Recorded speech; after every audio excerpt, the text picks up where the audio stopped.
Om Sahana Bhavatu Sahanao Bhunaktu Sah Viryam Karavavahai Tejasvinavadhitamastu ma vidvishavahai. Om Shanti Shanti Shanti. Samasta Jana Kalyane Niratam Karunamayam Namami Chinmayam Devam Satgurum Brahma Vidvaram. Om Apyayantu Mamangani Vak Pranashchakshushrotramatho Balamindriyani Cha Sarvani Sarvam Brahmopanishadam Maham Brahma Nirakuryam Ma Brahma Nirakarot Anirakaranamastu Anirakaranam Me Astu Tadatmani Nirateya Upanishatsu Dharmaha Te Mai Santu Te Mai Santu. Om Shanti Shanti Shanti. Okay, so we are back to Chandogya Upanishad, chapter 6. What has happened so far is Shwetaketu, the son of Udalaka Rishi, he went to Gurukula and he came back and he was all proud and he refused to bow down to anybody, thinking too much of himself.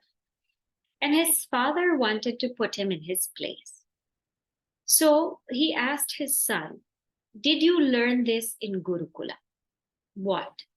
Yena ashrutam shrutam bhavati, that by which the unheard becomes heard. Yena amatam matam, that by which the unthought of becomes thought of. Yena, that avijñatam vijñatam syat, that by which the unknown becomes known. Did you learn that?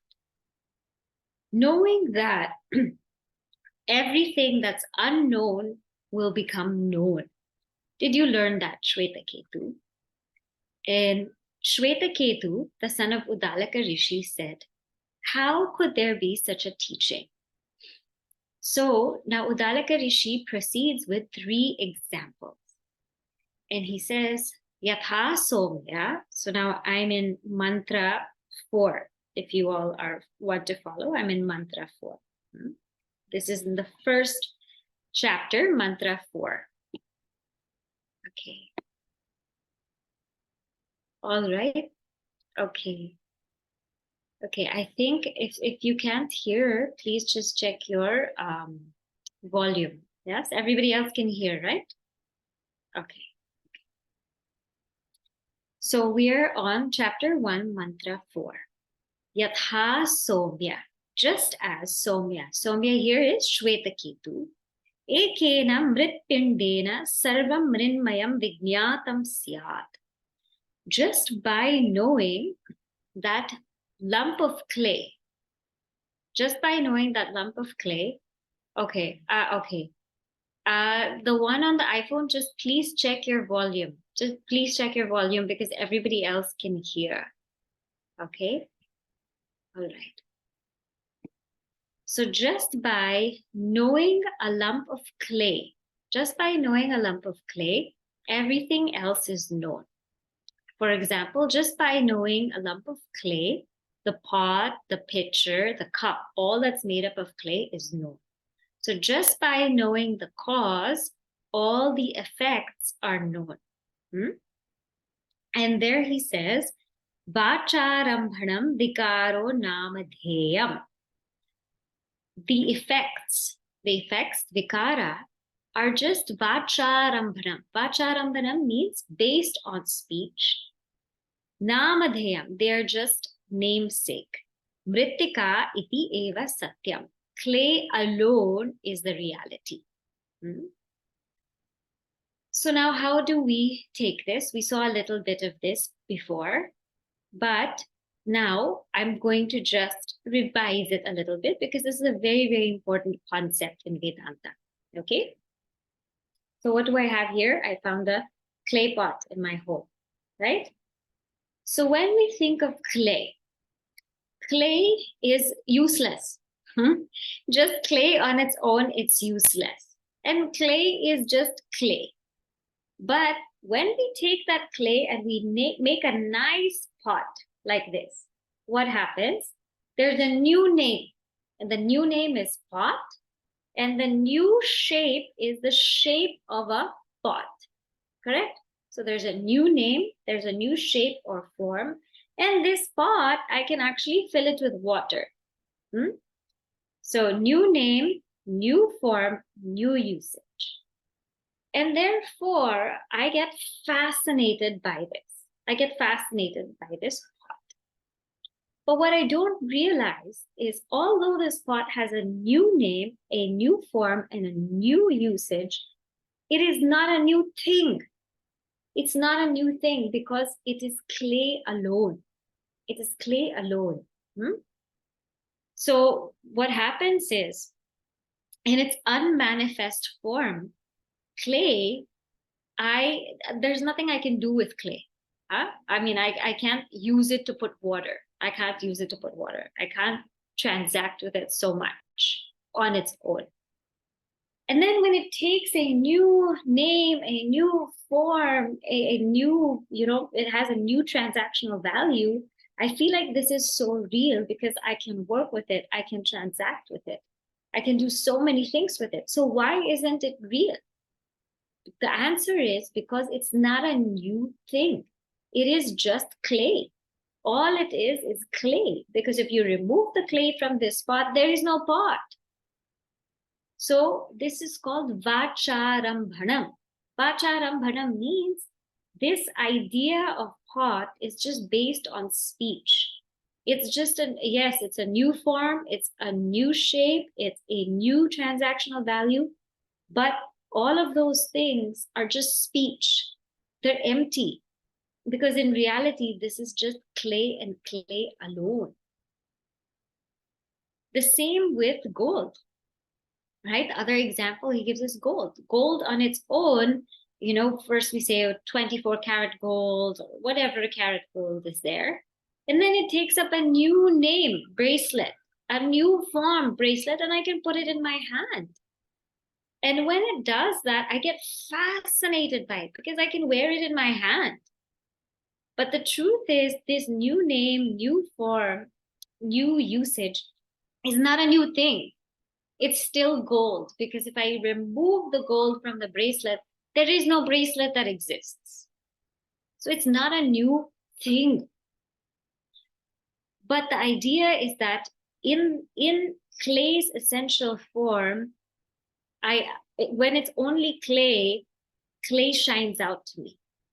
When it's only gold, gold shines out to me. But when the clay becomes a pot, I forget the clay. I get fascinated by this pot. I forget about the clay.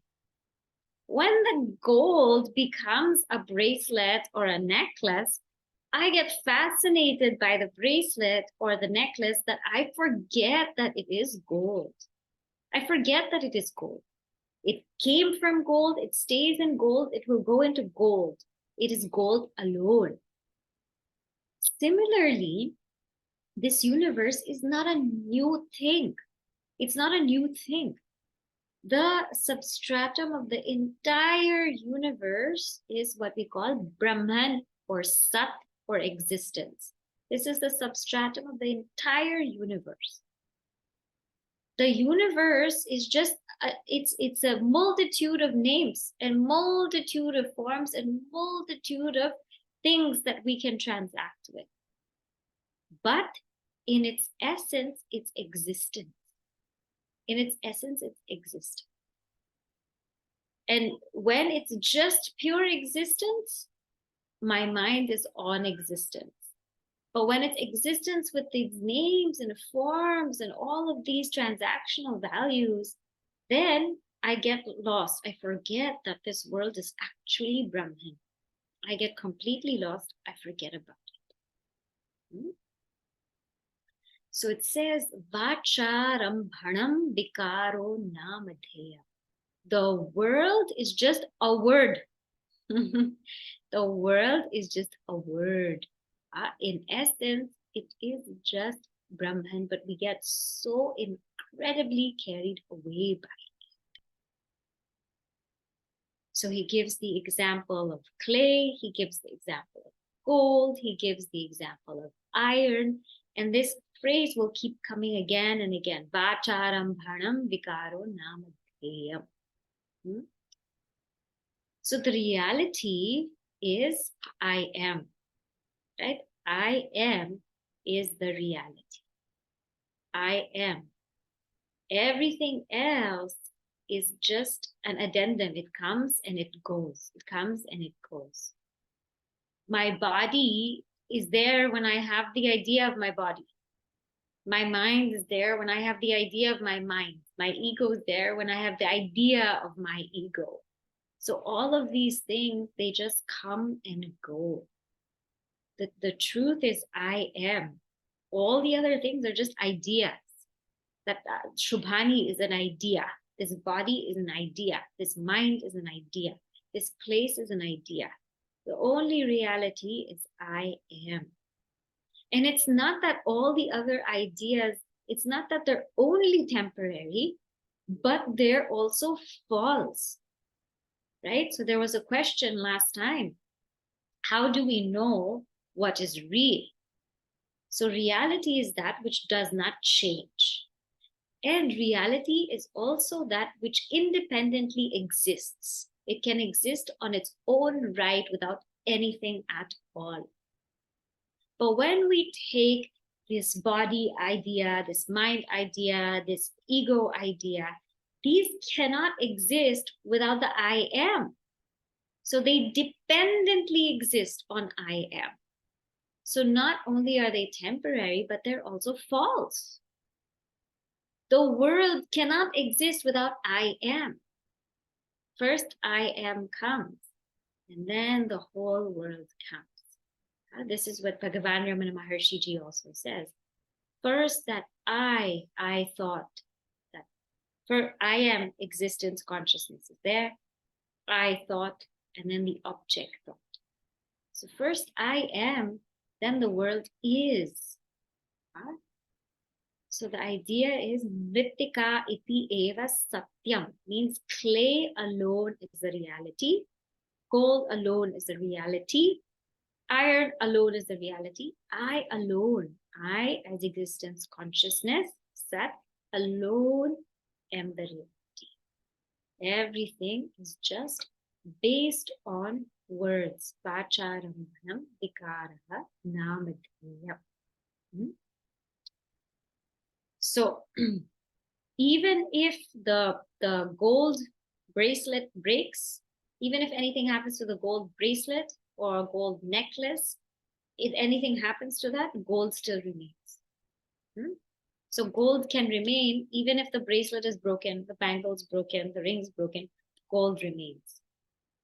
Clay remains even if the pot is broken, the pitcher is broken, clay remains. I am, I remain. Even if something happens to the body, something happens to the mind, something happens to this ego, I still remain. So the fact that I am, I still remain, I exist throughout. Everything depends on me for its existence. And I am always there, and I cannot deny that. You know, as we mentioned before, Vedanta is, these are all not new experiences. The purpose of Vedanta is to bring to light all the experiences that we are having in our day-to-day life and say, look deeper into that. Look deeper into that. There's a message. Look into our waking state. Look into our dream state. So Vedanta is just bringing to light the depth of our experiences. I mentioned to our Devi group that, Einstein said, he said, it's not that I'm smart.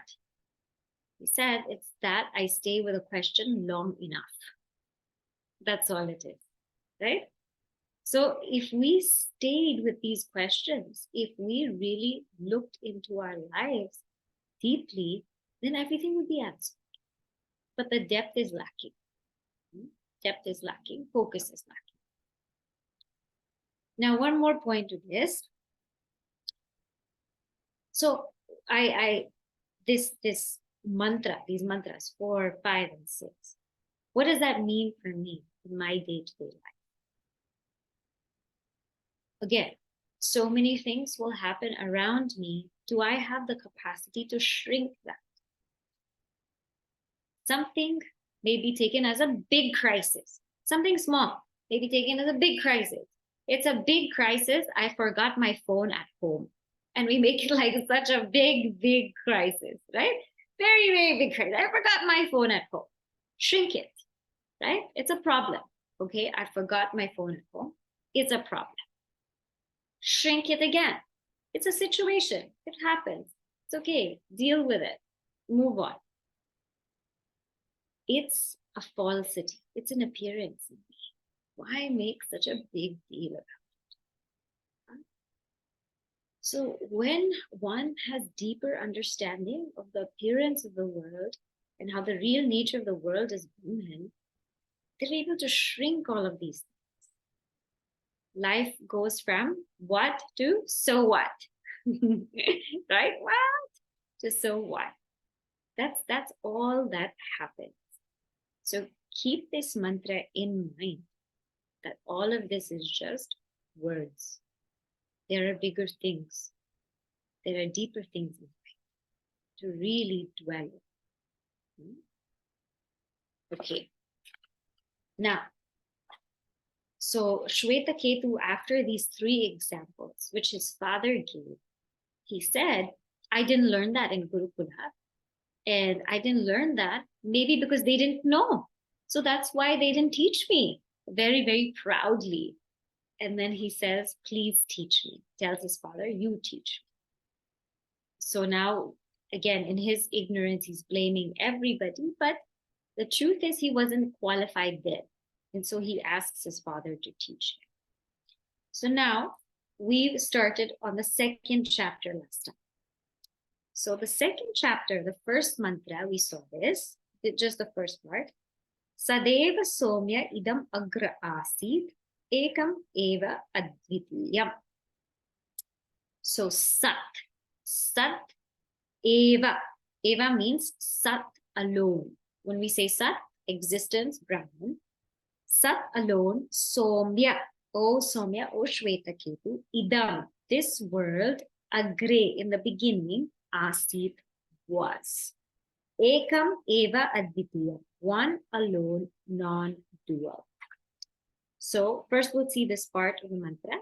In the beginning, dear boy, this was existence alone, one only without a second. So what is this existence? So I'm going to read some things from the Sanskrit commentary that I'll translate. Sadeva. Sadeva, this alone means it was just pure existence. So way in the beginning was pure existence. And what was this existence? This existence was sukshma. Sukshma means very, very subtle. Existence was subtle. So when we say subtle, one might think it could be space. It could be space because space is also subtle, so subtle to us. But it says nirvishesha. Nirvishesha means it has no attributes whatsoever. But space still has the quality of sound, if you remember from when we studied in Pancharashi, right? So it is subtle. This existence is subtle. It has no qualities whatsoever. So, okay, then is it just me? Is it that deeper me? No, sarvagatam. Sarvagatam means it's all pervading. It's not just the existence in me, it's an all pervading existence. Okay, that all pervading existence. So that means there's many existences. No, eka, there's only one. There's only one existence. Okay, There's only one existence, right? One all-pervading existence. It has no attributes. It's very subtle. Why should I know it? Niranjanam. Niranjanam means because it's ever unaffected. It's ever unaffected. It is like, Gurudev always gives this example about a lighthouse and the ocean, right? We have basically just two choices in life, only two choices. We might think that we're in this economy of so many choices. If we want to buy a soap, there's like 20 soap bars. And already just looking at that, you get so confused what to buy, right? But in life, there's only two choices. And the two choices are to identify or not to identify. So in the lighthouse, let us say there's a lighthouse by the sea, we have a choice to jump into the sea or to stay in the lighthouse and just watch the sea move and do its thing. When we watch the sea move, that's called Niranjana, being unaffected. Because remember, the sea will do its thing. The world will do its thing, like we saw in Bhagavad Gita, right? It'll go up and down, up and down. Sometimes the tide will be very, very strong. Sometimes they'll be very weak. Sometimes there'll be a storm. Sometimes it'll be sunny. That's the nature of the world. There's no point in questioning the nature of the world. No point in asking, why is the world like this? Why is the government like this? Nobody's going to, you can't explain that, right? Why is the country like this? There's no point. It will do what it has to do. So our only choice is, are we going to sit by the lighthouse and hang out and just let things flow? Or are we going to go in it and be carried away by the tide? So the purpose of knowing this existence is to know that this existence is Niranjana. Niranjana means it's untouched, untainted, unaffected. It is a true you. Sometimes we wonder, can we really be unaffected? We do it in day-to-day life. So if we just understand how it works in day-to-day life, then we'll understand how it works within us. In day-to-day life, when we're so engrossed in something, let us say we have a headache, and we become engrossed in something. Let us say we are painting something. We forget completely about the headache. Completely, the headache doesn't bother us. We don't even know that we had a headache. And after our painting, after that whole process, then we remember, I have a headache, right?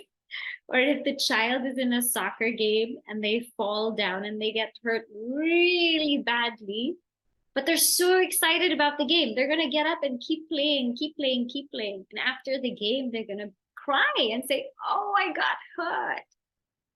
Because now they're focusing on that pain. Like that, the one who's ever centered in this existence remains unaffected. But the one who keeps identifying with the world keeps on getting. So Niranjan. This existence is also Niravayava. Niravayava means it's a partless existence. So again, this reiterates that it's just one existence. And Vijnanam yat avagamyate sarva Vedanta. And it is known through Vedanta. It is known through Vedanta. Now, what do you mean that it is known through Vedanta? This Sat is known through Vedanta. It's like this. Let us say that you went to your friend's house. You went to your friend's house and you are seeing your friend's spouse. You are seeing your friend's, let's say your friend's wife. You are seeing your friend's wife. You're seeing her, but you don't know that that's the wife of your friend. And then he tells you, this is my wife. Then you put the two and two together and say, okay, this is his wife, right? Okay. It's exactly the same in Vedanta. This existence is there. It's always there. It's already there. All Vedanta is telling you is that which you ever experience, that reality, that is existing. That's all Vedanta does. No more than that. That which you ever experience as reality, that changeless presence in you, that awareness, that is Brahman. So it's not bringing any new thing. We are already experiencing it. So, Sarva Vedantebhya. Now, here, what does the world mean? Right? So, idam. So we saw sat, that reality, very, very clear. Now, what is this world? This world is the appearance of name and form and space and time. That is called world. It's a manifestation. So when we say Sat Eva, before it was just Sat with the unmanifest world. It was a nameless, formless, spaceless, timeless existence. And then that's why we say Sat Eva Asi. That alone was. When Agre, before creation, that alone was. And then after creation, it comes. What comes now? This manifold names, manifold forms, time, space, all of that comes from Sat. So one existence, and then the appearance of this whole world of names and forms. And what was that existence like? Ekam eva advitiyam, right? So ekam eva advitiyam means ekam, one, eva, alone, advitiyam, without a second. And we saw this in Panchadashi also before, that ekam, each of them negate a particular difference. So there are three differences. One is called Swagata Bheda. Swagata Bheda means difference in the same species, or difference in that thing, rather, difference in that thing. So let's say this body, there's the head, there's the neck, there's the shoulders, there's the arms, there's different parts here, right? So that's called Swagata Bheda, difference in that thing. Then we have Sajatiya Bheda, which means difference within the same species. So this is a, this type of human species, right? So let us say we have Americans, let's say we have Hispanics, let's say we have Australians. They're all people, but there's just different species amongst people. And then we have the Jatiya Bheda, where it's differences from one species to another. So we have a human species and then an animal species, like that. So in this world, we see all these kinds of differences. So this Ekam Eva Advitiya, one alone without a second, negates all the difference. When we say one, Ekam, there is no difference in the thing. It's one. There's no parts in it. There's no difference. When we say Eva, it means there's only that species. There's only existent species. It's not like there's pot existence or bottle existence or book existence. There's only existence. And when we say Advitiya, non-dual, there's nothing else other than existence. Why? Because if there was anything else other than existence, it would be non-existent. And non-existence doesn't exist, right? So it means it is one alone without a second. Now a question can come, why doesn't existence have parts? Because I feel like this existence has parts. I feel like there's existence here in me, and then there's existence in you, and there's existence in the couch, there's existence in the floor, there's existence in the bottle. Why doesn't it have parts? Now think about this example. the ocean, the water, right? On the water, there's waves. There are waves, there's froth, there's bubbles, there's foam. So on this water, waves, froth, bubble, foam. Can the froth be a part of water? No, because froth is water. Can we say the bubbles are a part of water? No, because the bubble is water. Can we say the wave is a part of water? No, because the wave is water. We cannot have a wave, a bubble, or a froth without water. In the same way, we can't have any of these bodies, that these things that we see, these objects that we see, without existence. So everything is existence. These cannot be parts of existence because they cannot exist without existence. So they are existence alone. So therefore, there is no such part of existence. Existence cannot be broken.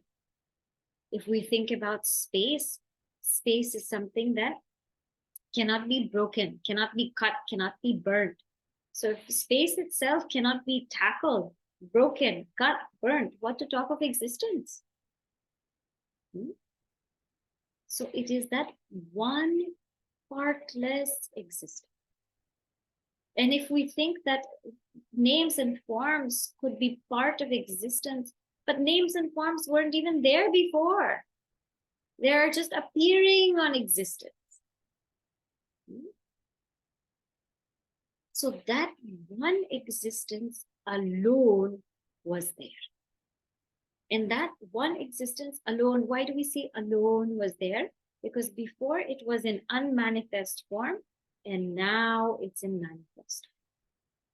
Before it was nameless, formless, spaceless, timeless, and now all the names and forms and space and time have appeared.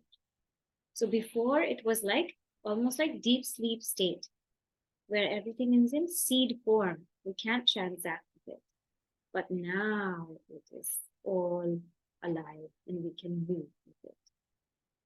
So he says here, Sat eva soya. So existence alone was.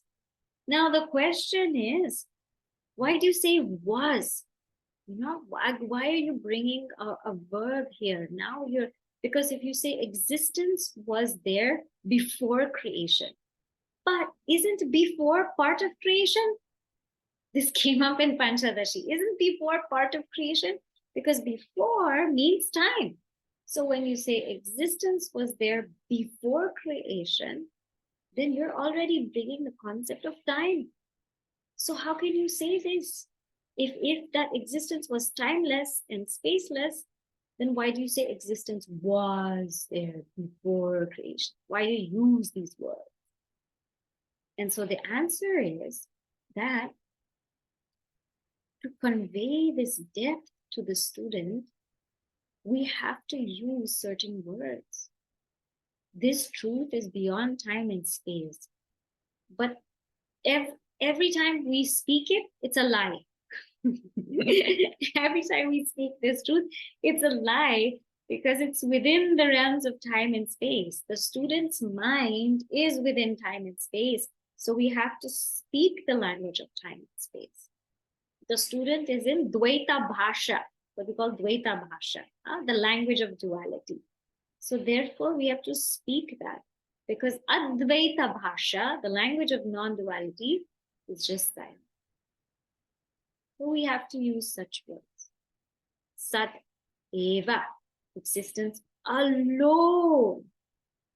Idam agra apsi means this world was existence alone, one with the second. There was a monk, you know, and he had a student.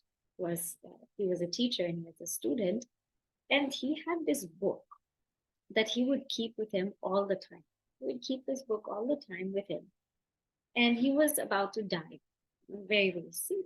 So he called this disciple, the student, and he said, I want to give you this book. And everyone always wondered, what's in the book? What's in the book? You know? And he said, I want to give you this book. And the disciple said, why? You already taught me everything that I need to know. I already know it. I don't read the book. And the teacher said, no, no, no. I insist that you take the book. And the disciple said, okay, I'll take the book. And there was a fireplace. So what did the disciple do? The disciple took the book and threw it in the fireplace. And the teacher said, what are you doing? He said, you taught me everything I need to know. I don't need the book. And the teacher said, you passed the test.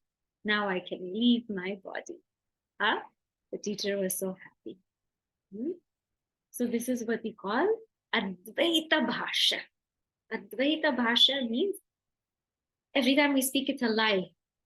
We cannot actually speak this truth.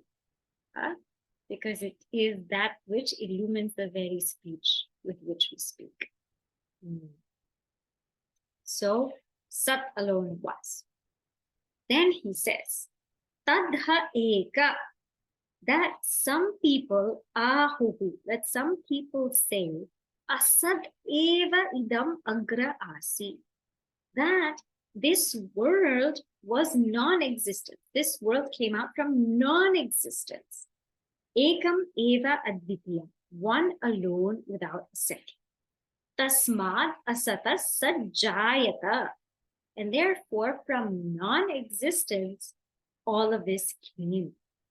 So I'll just read that so we get it clear. So in the beginning, dear boy, this was existent, alone, one only without a second. Some say that in the beginning, this was non-existence alone, one only without a second. From that non-existence arose whatever exists. So there are some people then who say that from non-existence, the world came. Now, why would they say this first? Because this existence is so subtle, it's beyond the ken of the senses and mind. So is it really there? Is it really there? Is a question. We can't see it. We can't think about it. We can't perceive it. So it must not be there. That from non-existence, the world came. But if we say from non-existence, the world came, how from nothing can something come? Right? Something imagined like the horns of the rabbit, like let's say illusory rabbit, illusory horns on the rabbit. Can something come out from that? From nothing, can anything come out? So the first point is nothing can come out from nothing. You know, something cannot come out from nothing. So this cannot happen. The second point is that there are others also who say that this universe is just a new creation. Like pot is a new creation. It doesn't have to come from clay. But the idea that we're trying to bring home here is that the effect has to be in the cause in potential form. So in the clay, the pot in potential form has to be there. The cup in potential form has to be there for the pot to come out. So in the cause, the effect has to be there in potential form. You can't have a stone and expect to get a cup from that, a clay pot or a clay cup from that. So we can't say if this world comes from non-existence. We can't also say that this world just is a new beginning. It just came like that. It has to come from something that where it is in existing potentially.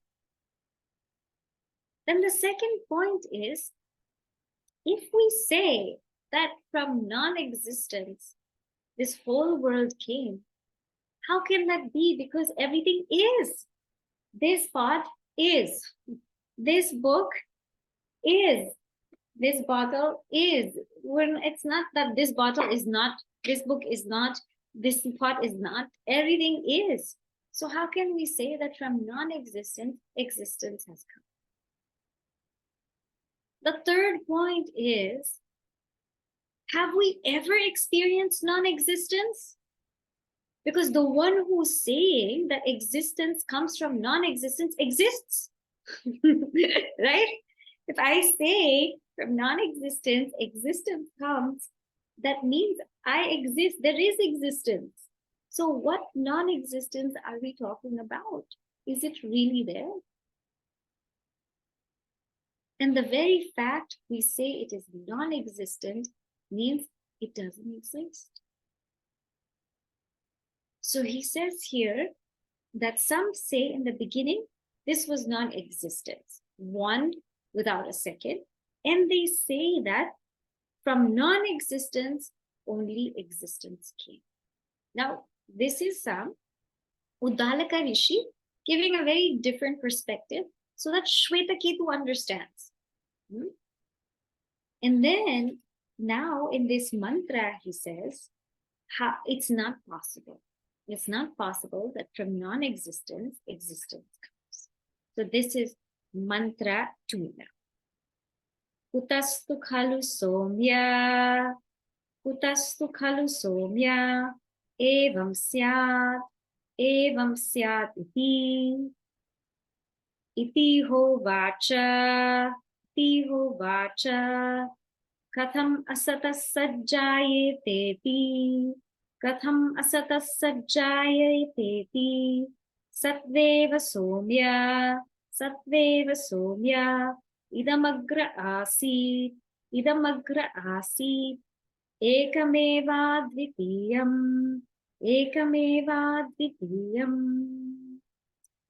So he says, kutastu. He said, how indeed tu. Kutaha tu. How indeed, khalu. Tu is but, khalu indeed. Sonya, Shwetaketu, evam syat. Could it be that katham asatas sajjayeteti? How is it that from non-existence, existence can come? Sattu eva, only from existence. Somya, O Shwetaketu, idam, this entire world, agra asit, that one alone without a second. Ekam eva advitiyam. So here, Uddalaka said, but how indeed, dear boy, could it be so? How could existence arise from non-existence? In truth, dear boy, in the beginning before creation, there was existence alone, one only, without a second. So there he establishes his point, that it cannot be from non-existence all of this came out, because from nothing, something cannot come out. And any effect that we have has to be in the cause, in the potential form. An effect just can't come from something else. You can't squeeze, you can't squeeze like a stone and expect to get oil from it. A seed, yes, but not a stone, right? And we experience the world as it is, I am. Not that it is not, and not that I am. So therefore, existence alone was. And existence alone is that common thread of that truth, that substratum. I'll just maybe bring up a point about Panchadashi, chapter 2, where we studied. How did we come to existence as a substratum? So there, because the next mantra is going to go into manifestation. And this manifestation of the world has many, many ways and forms of looking at it. So first I will bring up what we saw in Panchadashi chapter 2, and then I'll juxtapose it with this a little bit. In Panchadashi chapter 2, we saw that first there was Sat, then Maya, what we call Maya. Maya, that Shakti, that power. And then we have space. And from space came air, from air, fire, from fire, water, from water, earth. This is how creation was explained. And how it started off was that there's a question. Does space Is space dependent on existence, or is space in existence, or is it existence in space? Is space in existence, or is existence in space? So I hope you remember this question. And we say that, we say space exists, right? But actually, what we really need to think about is space is in existence. Space is in existence. Existence is all pervading, what we call adhika vritti. It's all pervading. And space is less pervading. How do I know that? How do I know that existence is more pervasive than space? Because in my deep sleep state, existence is there, but there is no space. So there is a point in time where there is no time and there is no space. And that's in deep sleep.